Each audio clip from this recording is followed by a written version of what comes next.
Coucou les merveilles. Hello, j'espère que vous allez bien. Alors, viol et sexualité.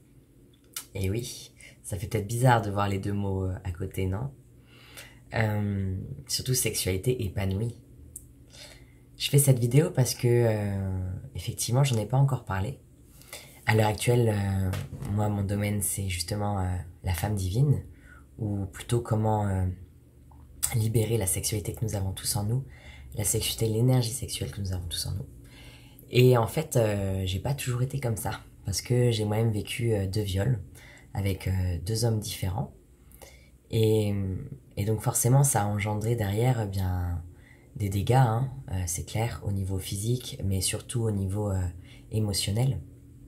Et ce qui fait que j'ai eu une sexualité déséquilibrée par la suite. Donc je suis allée à un moment donné voir ailleurs, voir beaucoup d'hommes. J'enchaînais les relations sexuelles. J'en ai déjà parlé un peu dans un autre post aussi, mais voilà, je cherchais de l'amour, je cherchais de la reconnaissance à travers cela. Et il y a aussi un autre moment après de ma vie où, au contraire, j'avais plus du tout aucun désir. Euh, j'avais plus du tout aucune envie, même ne serait-ce que penser à une relation sexuelle, ça me disait rien du tout, limite ça me dégoûtait, je supportais plus qu'on me touche, même moi j'arrivais plus à me toucher, j'avais même plus envie de me masturber, rien du tout, hein. Et ça a duré quand même une période qui a été assez longue, hein, qui a duré pendant 2 ans environ. Et, euh, et donc même je pensais que j'allais finir nonne dans un couvent ou dans une grotte au beau milieu de la forêt avec des sangliers ou des chats. Et heureusement, bon bah voilà, j'ai fait des thérapies, j'ai suivi des ateliers, j'ai beaucoup travaillé sur moi, j'ai beaucoup investi en temps, en énergie, en argent, en tout, parce que je voulais retrouver cette femme sacrée qui était en moi. Et, et donc quand je l'ai retrouvée, eh bien ça a vraiment été magnifique évidemment, parce que l'énergie sexuelle de la femme sacrée était toujours là, sauf que j'avais été choquée, donc évidemment je n'arrivais plus à la manifester dans ma vie. Et donc j'ai appris à la remanifester. Et j'ai appris de nouveau à pouvoir me sentir femme, être féminine, assumer ma féminité, assumer que je peux provoquer du désir chez l'autre. Et c'est ok.